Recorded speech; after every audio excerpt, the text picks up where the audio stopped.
Bom dia, pessoal.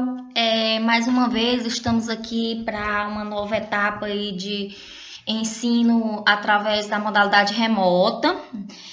A gente ainda não tem previsão até quando iremos estar tendo esta modalidade, mas vamos nos adaptando que tudo vai dar certo. Bom, a nossa aula de hoje de comunicação corporativa, vamos estar abordando a comunicação externa versus a comunicação interna.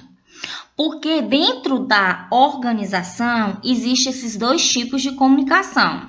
A externa, que é voltada para o público em geral, e a comunicação interna, que é voltada para os próprios colaboradores da empresa. Como vimos em aulas anteriores, a comunicação ela é um fator primordial para a nossa convivência. Vocês já conseguiram pensar, se não existisse a comunicação, como é que seria? Não dá, é algo que fora de cogitação, não tem nem como a gente imaginar. Imagine viver num mundo sem comunicação.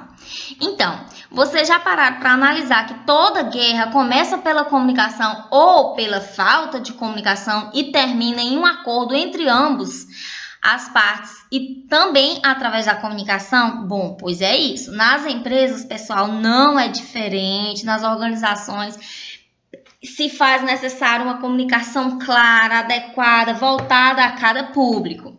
Bom, então, nas organizações, as comunicações ela pode ocorrer de modo interno e de modo externo.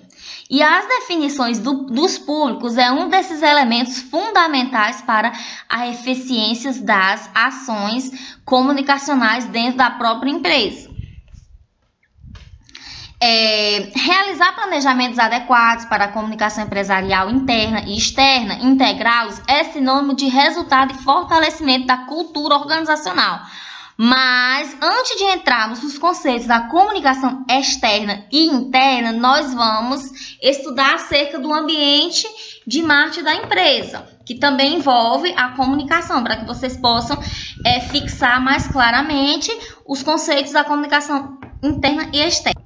Bom, acerca do ambiente de marketing, ele envolve todas as variáveis que influenciam de alguma forma os negócios de uma empresa. Elas, por sua vez, podem estarem relacionadas a fatores internos e externos, vinculados ao micro ou ao macro ambiente, impactando as ações na sua própria competitividade. Ao esmiuçar e analisar esses fatores, a empresa consegue identificar mais facilmente quais são as verdadeiras ameaças e oportunidades que rodeiam as empresas.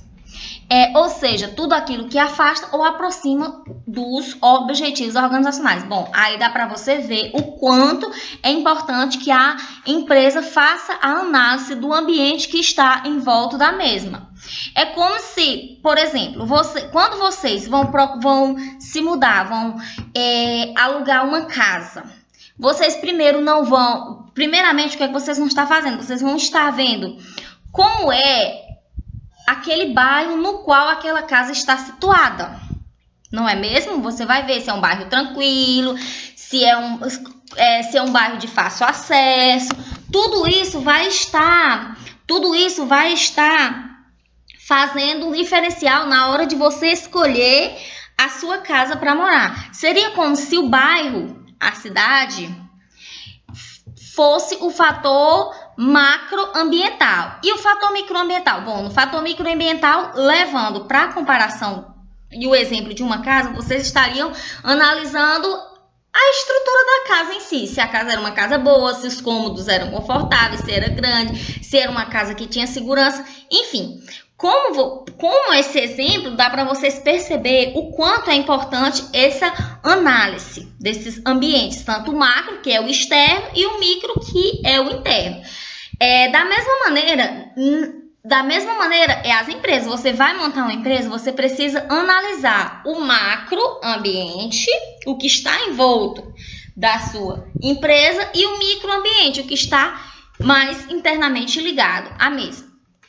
O microambiente está intimamente relacionado ao fator competitivo da organização. Ele compreende todas as variáveis que afetam diretamente a capacidade da empresa de atender os seus clientes. Assim, elas podem ser internas ou externas.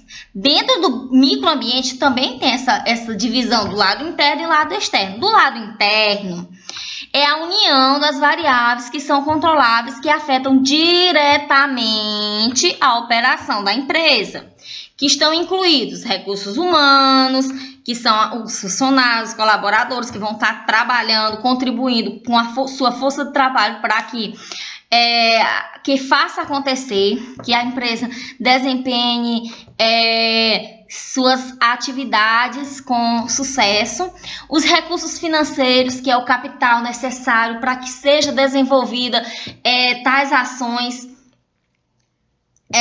as áreas de produção e operação, o marketing. Esses são exemplos do lado interno de uma empresa.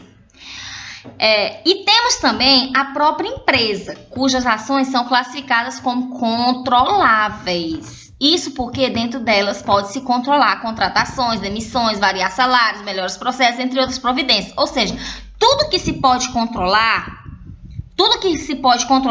faz parte do lado interno do microambiente. Como foi citado aí o exemplo. Recursos humanos, que se pode aumentar, diminuir os funcionários, pode variar o salário deles, que aí já seria o exemplo dos recursos financeiros, área de produção, que poderia estar fazendo. Isso tudo tem como controlar. Marketing, como é que aonde iríamos anunciar o nosso produto? Seria um exemplo desse lado interno do microambiente.